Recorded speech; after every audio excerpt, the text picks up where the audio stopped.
Assalamualaikum warahmatullahi wabarakatuh.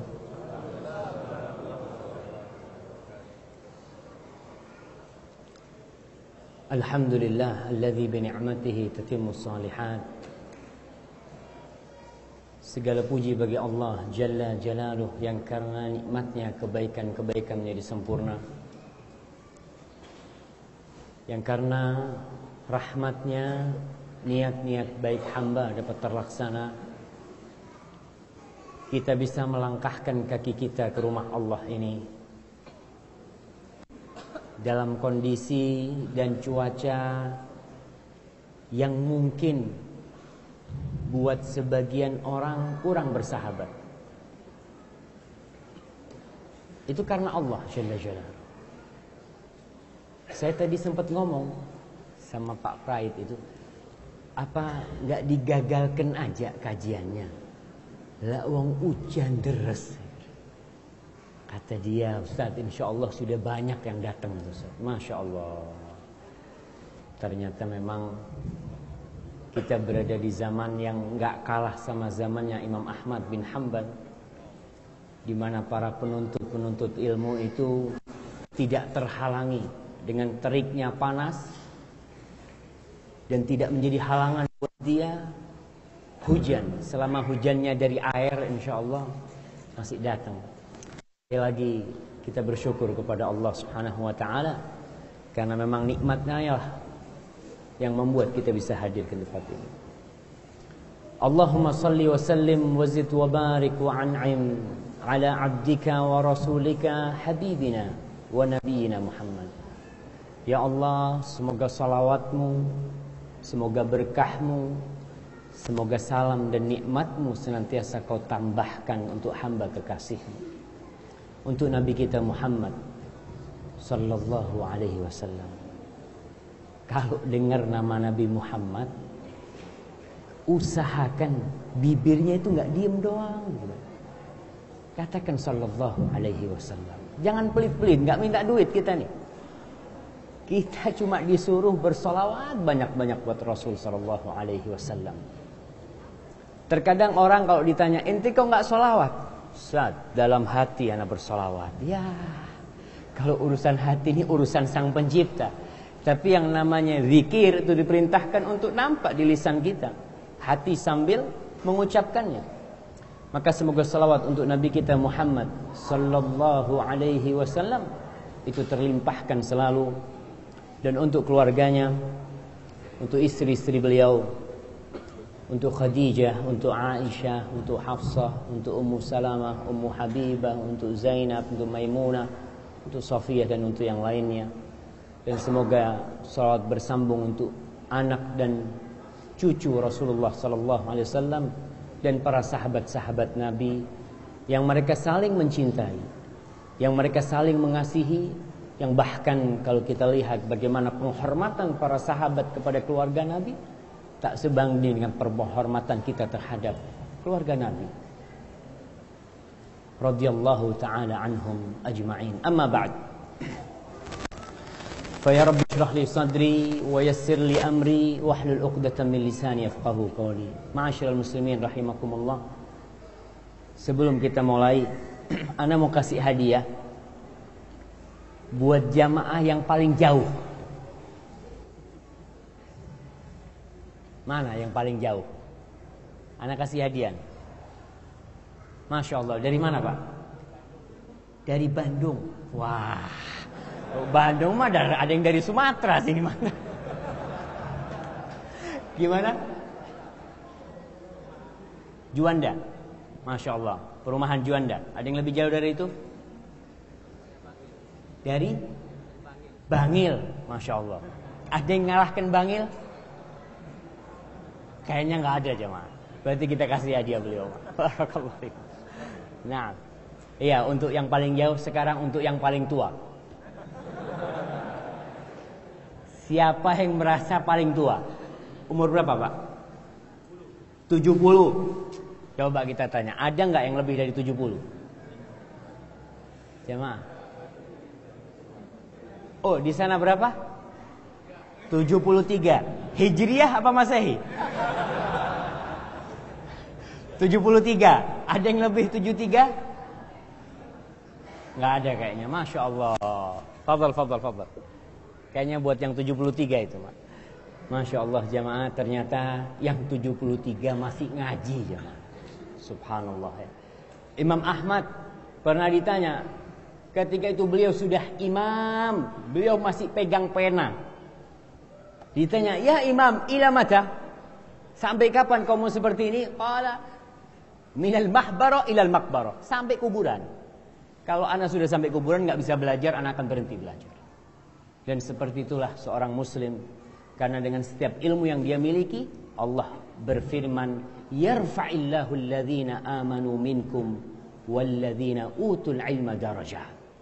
Allah akan mengangkat derajat orang-orang yang beriman di antara kalian, dan orang-orang yang berilmu beberapa derajat di atas mereka. Subhanallah. Semakin banyak ilmu yang kita dapat, semoga semakin tinggi derajat yang kita miliki. Tapi ingat, ilmu itu untuk diamalkan, bukan untuk wacana. Tema kita hari ini masalah penghapus dosa. Manusia adalah makhluk yang lemah. Bagaimanapun dia kuatnya, Allah menciptakan dia lemah. Dan Allah mengatakan, wa khuliqal insanu dha'ifa. Dan manusia itu diciptakan lemah. Apanya yang lemah? Kalau kita lihat Ibnul Qayyim rahimahullah ta'ala tatkala menjelaskan makna lemahnya manusia ini, dia menukil beberapa pendapat ulama. Dia mengatakan manusia itu lemah. Dia diciptakan dari air mani yang hina, yang dibuang itu manusia. Yang kedua, dia itu tidak tahan dengan godaan wanita. Ada di sini orang-orang yang tahan dengan godaan wanita? Enggak ada. Allah mengatakan tentang godaan wanita itu, inna kaidakunna azim. Tuh, godaan wanita itu besar sekali. Subhanallah. Kalau Allah tidak menyelamatkan kita dari godaan wanita, delosor. Kita lihat Nabi Yusuf alaihi salam. Allah menyelamatkan beliau. Karena memang lelaki lemah menghadapi wanita. Kemudian lelaki itu bukan lelaki, manusia itu lemah dari sisi semangatnya. Semangatnya lemah, dan untuk menundukkan nafsunya pun lemah. Tubuhnya lemah. Kita lihat orang-orang yang gagah perkasa, yang mungkin tiap hari fitness jamaah, dikasih sakit perut, geluser jamaah. Sakit perut, subhanallah, sakit perut ente sampai beluser kayak gitu. Jangan itu, kasih sakit gigi, masya Allah. Dia berangkat ke dokter gigi yang kurus-kurus ya. Padahal badannya gede, minta tolong dia sama dokter gigi yang kurus itu. Dok, sakit gigi. Itu sebagai pertanda bahwasanya kita itu lemah kesabarannya, dan kita memerlukan bantuan untuk menghadapi kelemahan diri kita ini. Kalau tidak ada bantuan dari luar, habis kita. Seperti banjir bandang yang datang, kalau nggak ada yang menolong kita, kita akan hanyut di sana. Karena kita memang lemah. Maka di sini kita memerlukan bantuan Sang Pencipta, Allah Jalla Jalaluh. Dan la haula wala quwwata illa billah. Tiada yang dapat membantu kita, tiada kekuatan yang dapat menghalangi kita dari perbuatan dosa, dan tidak ada kekuatan yang dapat mendorong kita berbuat ketaatan kecuali Allah Subhanahu wa taala. Ma'asyiral muslimin rahimakumullah.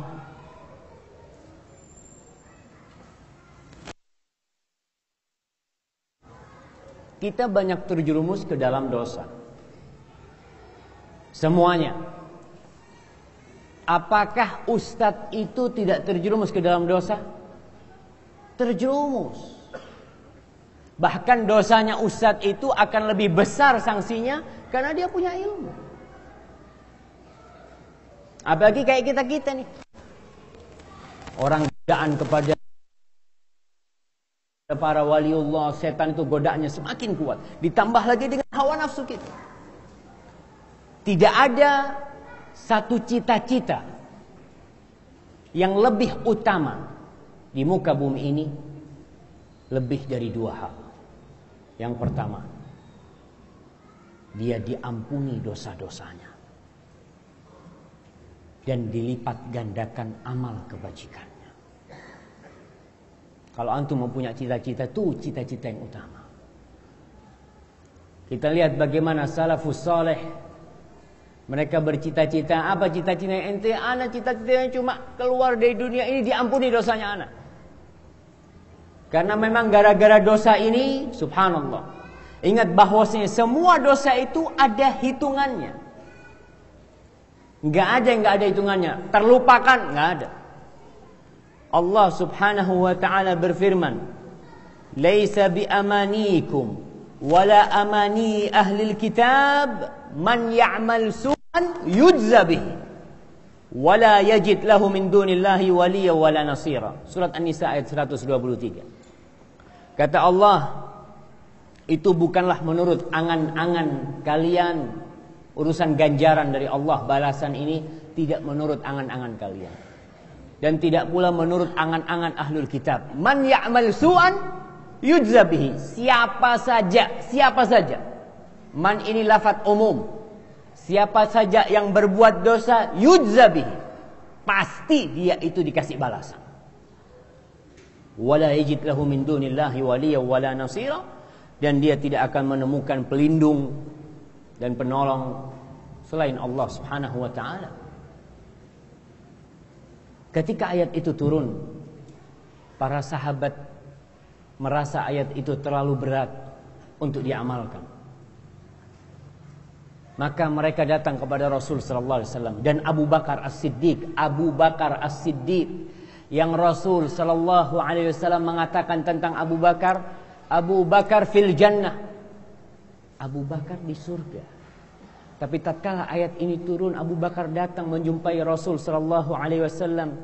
Dia mengatakan, "Ya Rasulullah, inna lanujaza bikulli su'in na'malu." Wahai Rasulullah, apakah kita bakal diberi balasan dengan setiap dosa yang kita amalkan? Faqala Rasulullah sallallahu alaihi wasallam, "Yarhamukallah ya Abu Bakar." Semoga Allah merahmatimu wahai Abu Bakar. Alasta tansab? Alasta tahzan? Alasta tusibuka al-la'wa? Wahai Abu Bakar, bukankah kau merasa letih? Merasa sedih? Sakit? Ditimpa musibah? Fahadha ma tujzawna bihi. Itu adalah balasan buat kalian di sini. Jadi ingat, kalau kita berbuat dosa, mesti ada balasan. Terkadang hatal ham ya hammahu, sampai perasaan sedih, gundah di hati, itu bisa jadi karena dosa yang kita lakukan. Terkadang nih, mobil kita mogok di jalan, remnya blong, tabrakan. Apa yang akan kita lakukan? Remnya blong. Kita nggak merujuk bahwasanya kok bisa remnya blong. Ketika motor kita dicuri, kita selalu mengatakan, waduh, kata dia, ana nggak pakai kunci ganda. Itu di tempat parkiran ada ratusan motor nggak pakai kunci ganda. Kenapa kok motornya inti yang dicuri? Kenapa kok motor ana? Apa pencurinya suka sama motor ana? Enggak. Di situ ada takdir Allah subhanahu wa ta'ala. Dan bisa jadi karena dosa yang kita lakukan. Semua dosa itu ada dampak buruknya. Maka kita memohon kepada Allah agar menjauhkan kita dari dampak-dampak buruk dosa yang kita lakukan. Ma'asyiral muslimin, termasuk hikmah Allah, seorang itu terjerumus ke dalam dosa, itu sudah ketentuan Allah. Rasul sallallahu alaihi wasallam mengatakan, laula annakum tudznibun, andai kata kalian ini enggak berbuat dosa, la dhahaballahu bikum, Allah bakal usir kalian, Allah akan jauhkan kalian dari dunia ini. Wala jaa biqaumin akharin yudhnibun fayastaghfiruna Allah fayaghfir lahum. Maka Allah akan datangkan manusia-manusia baru di muka bumi ini yang mereka berbuat dosa. Subhanallah. Kemudian orang-orang yang berbuat dosa itu akan memohon ampun kepada Allah dan Allah ampuni mereka. Maka di sini ada nama Allah Al-Ghafur, nama Allah Al-Afu, nama Allah Ar-Rahim. Subhanallah.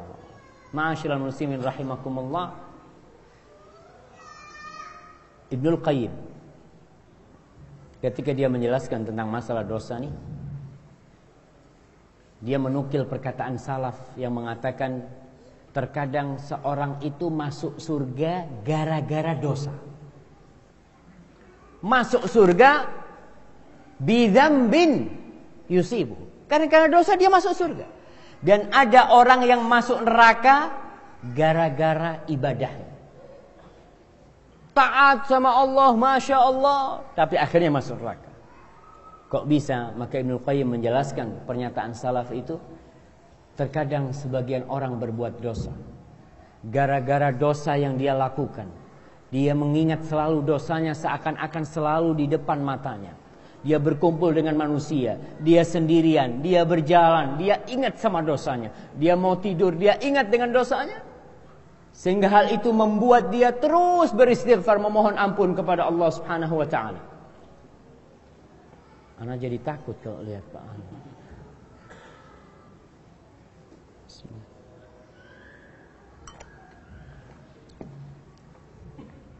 Nah, sampai mana jemaah? Gara-gara dosanya masuk surga. Dia duduk bareng-bareng kita, ngobrol, dia makan, tapi dia kepikiran dengan dosa. Yang itu mendorong dia untuk berbuat kebajikan. Yang dia takut dosanya nggak diampuni sama Allah. Sehingga terus dia berbuat kebajikan karena dorongan dosa yang dia lakukan dahulu. Subhanallah.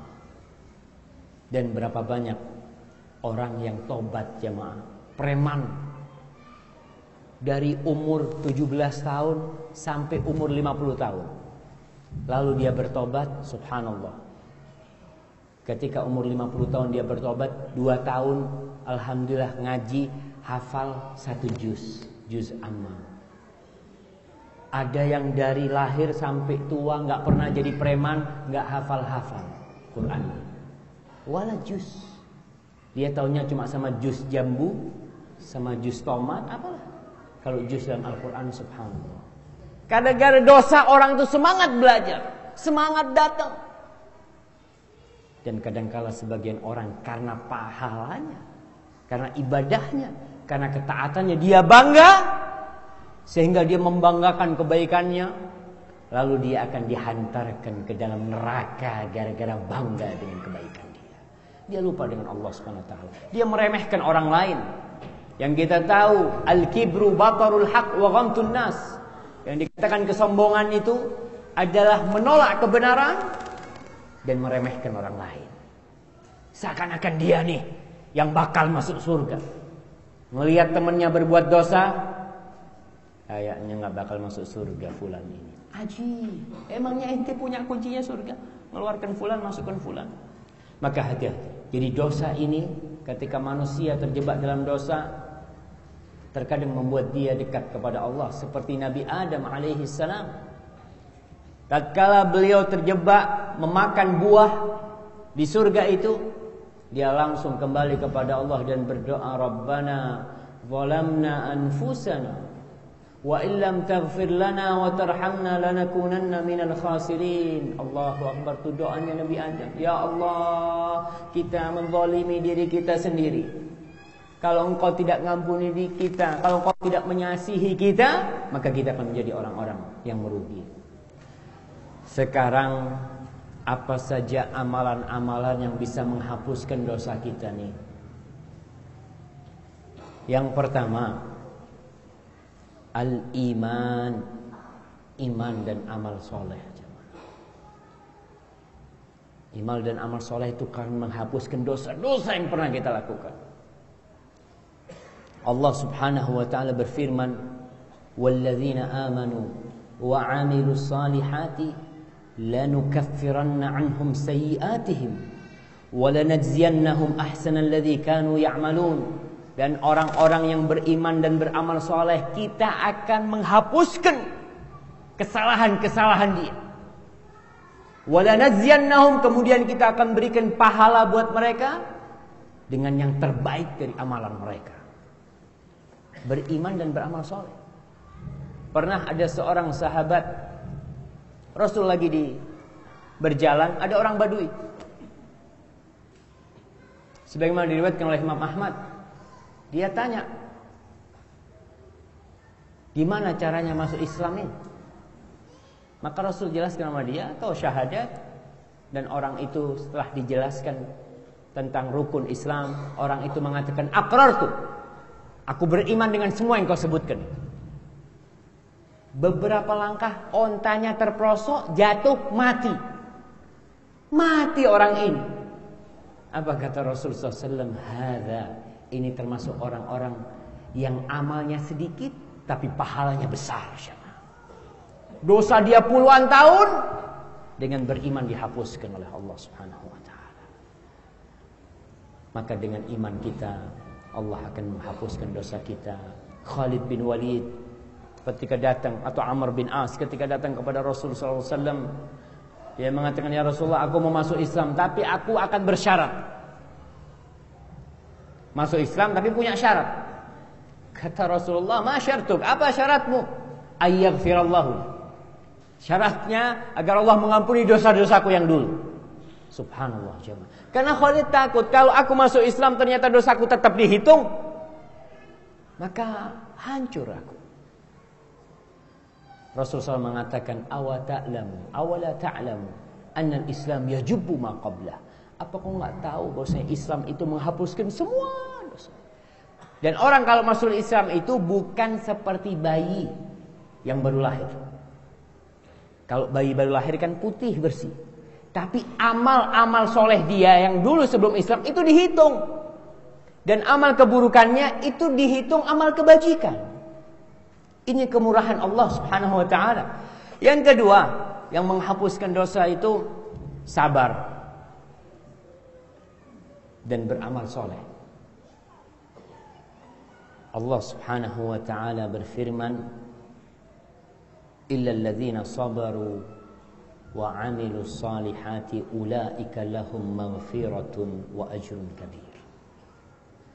Kecuali orang-orang yang bersabar dan beramal soleh, maka mereka akan mendapatkan maghfirah, ampunan dari Allah Subhanahu wa taala, dan pahala yang besar. Sabar dalam dua kondisi.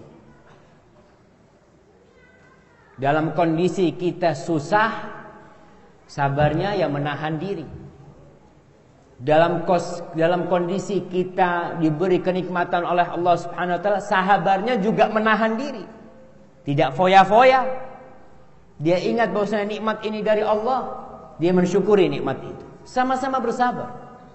Para sahabat menceritakan, dulu kata mereka, ketika di masa Rasul sallallahu alaihi wasallam, bulina bisyarr, kita ini diuji sama Allah dengan kesulitan, dhiq fil aish, kehidupannya susah. Kota Madinah, kita lihat bagaimana Rasul sallallahu alaihi wasallam, yang katanya Aisyah radhiyallahu taala anha, marra syahrun thumma syahrun thumma syahrun wa lam yuqad fi baiti Rasulillah sallallahu alaihi wasallam nar.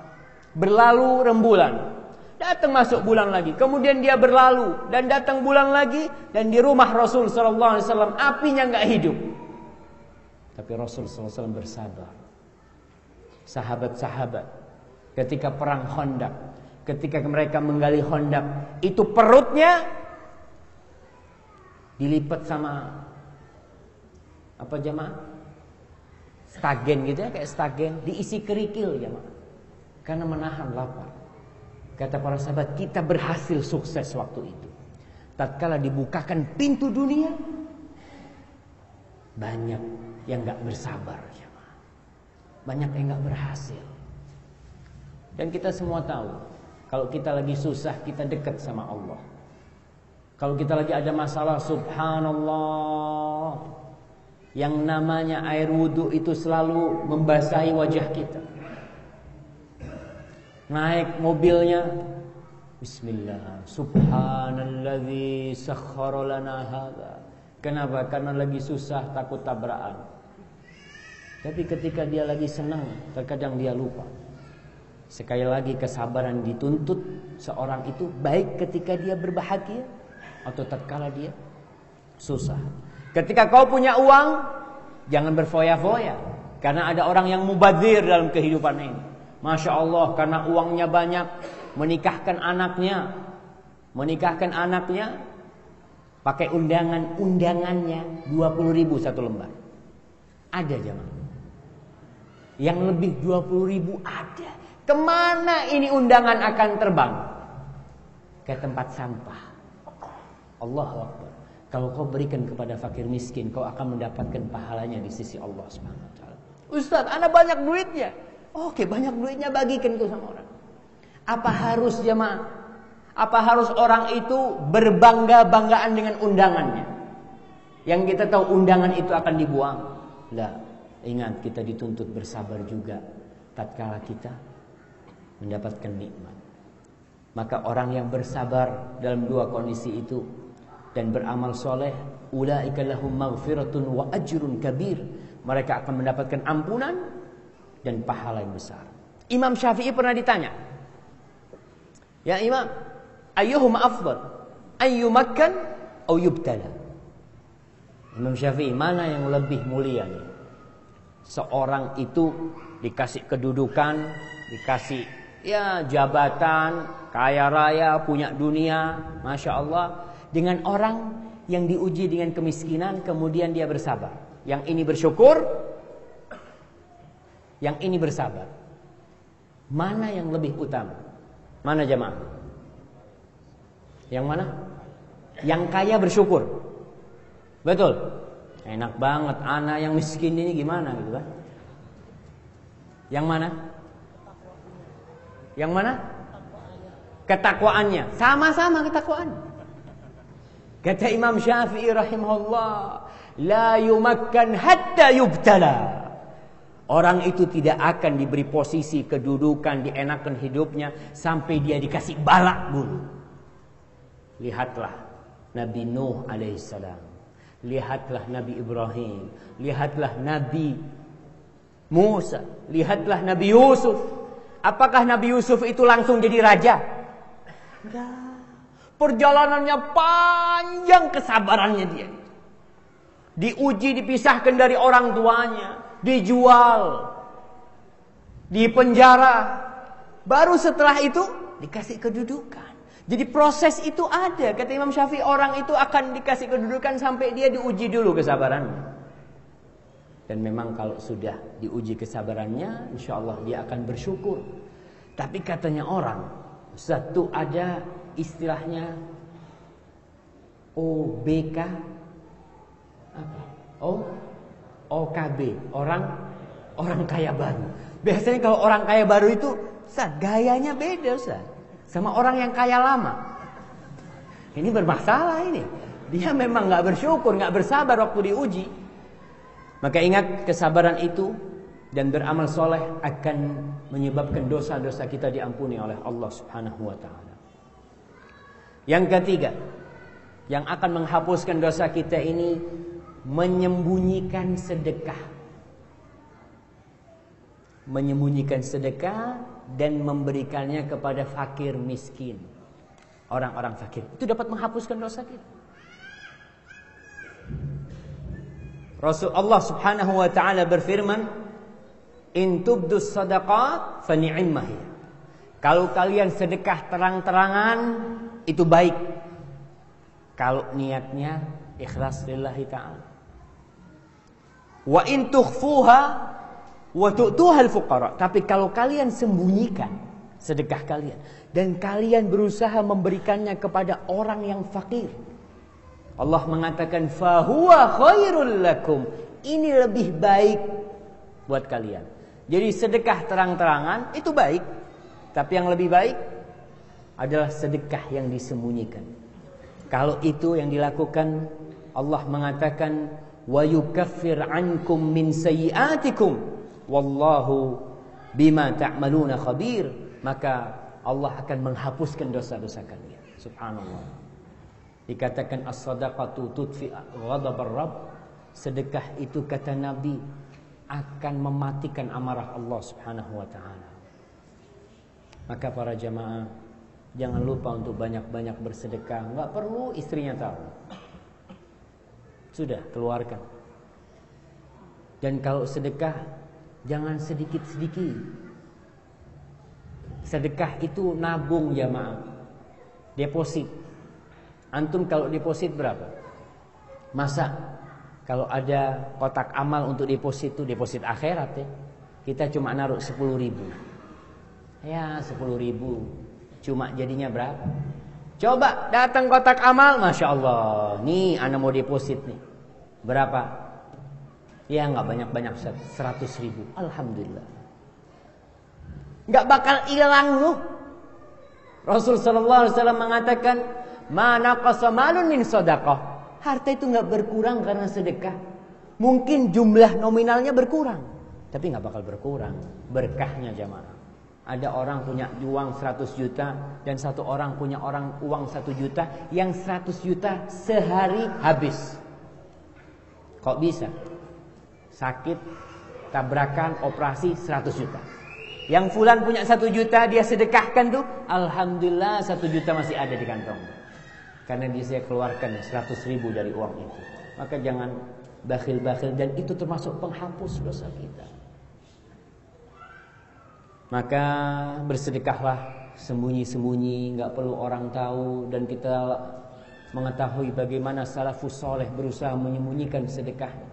Terkadang bersedekah terang-terangan lebih baik. Umpamanya mau bangun masjid nih, yuk kita nih mau bangun masjid. Orang-orang gak punya masjid, susah sholatnya. Antum mau berapa? Ana ya nyumbang 10 juta. Masya Allah. Antum mau berapa? Hah? Kok mikir antum? Mau berapa kan? Kita mau bangun masjid nih.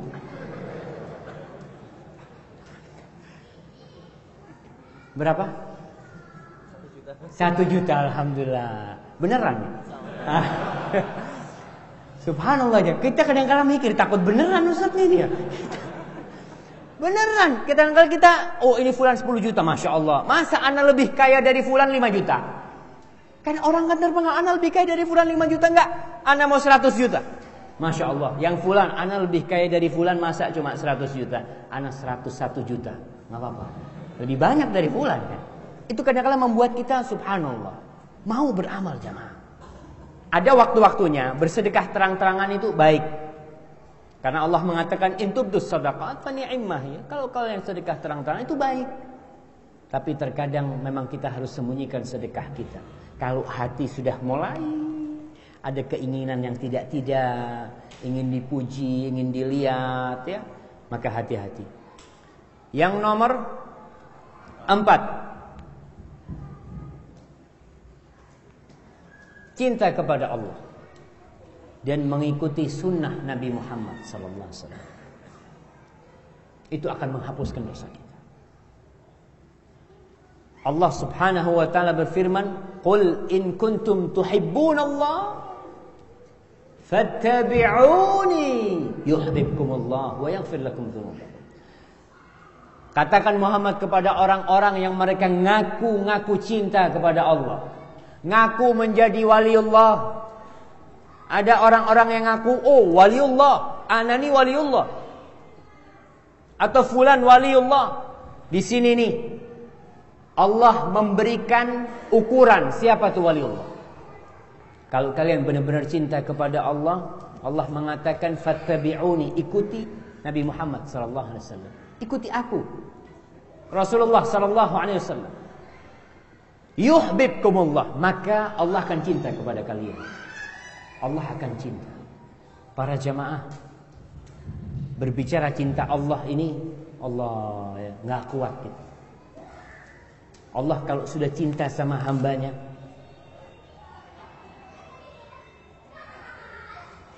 azan jamaah.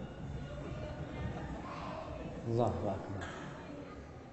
Allah kalau cinta sama hambanya, nada Jibril, Allah akan panggil Jibril. Dipanggil Jibril itu. Kemudian Allah mengatakan kepada Jibril, ya Jibril, inni uhibbu fulanan fa ahibbah. Jibril, aku cinta kepada fulan, kau cintai dia. Allahu Akbar. Yuhibbukumullah. Kemudian Jibril memanggil kepada penghuni langit semua, kepada malaikat-malaikat yang di langit. Jibril mengatakan, innallaha, sesungguhnya Allah cinta sama fulan. Fa'ahibbuh, kalian semua harus cinta sama dia. Fa'ahabbahu ahlus sama, maka penghuni langit semua cinta kepada orang ini.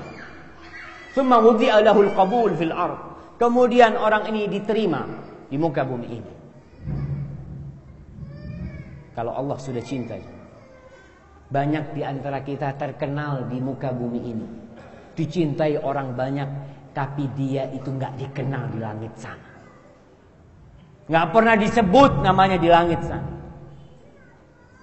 Maka jadilah orang yang tidak dikenal di bumi ini, tapi dikenal di langit sana. Karena Allah kalau sudah cinta, selesai urusannya. Dosanya diampuni. Allah mengatakan, wa yaghfir lakum dzunubakum. Allah akan ampuni dosa-dosa kalian. Syaratnya apa? Tadi, cinta kepada Allah dengan mengikuti Rasulullah sallallahu alaihi wasallam. Dan kita berharap dengan menjadi ahlus sunnah wal jamaah, orang-orang yang menghidupkan sunnah, dosa kita diampuni oleh Allah Subhanahu wa taala. Mungkin dulu kita hidup di masa kejahilan, kita banyak melakukan dosa, kita banyak melakukan tindakan-tindakan mungkin kesyirikan pada waktu itu. Semoga dengan kita mengikuti sunnah Rasul sallallahu alaihi wasallam, Allah mengampuni dosa-dosa kita. Yang kelima, menjauhi dosa-dosa besar. Allah akan hapuskan dosa-dosa kita. Kita tahu dosa-dosa besar, dosa apa?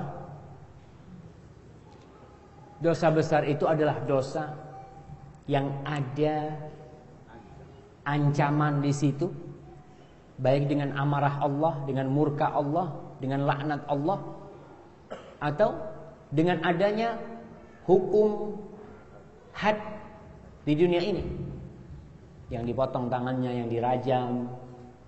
Maka itu dosa-dosa besar. Kita perlu belajar supaya kita tahu. Ada orang belajar dosa-dosa besar supaya bisa berbuat dosa kecil. Nggak benar. Ente kenapa baca kitab al-kabair? Ya, supaya anak tahu. Jadi kalau dosa-dosa kecil kan nggak apa-apa, kata dia. Yang penting dosa besar. Padahal Rasul sallallahu alaihi wasallam mengatakan, iyyakum wa muhaqqaratidz dzunub. Hati-hati kalian sama dosa-dosa yang kalian anggap remeh itu.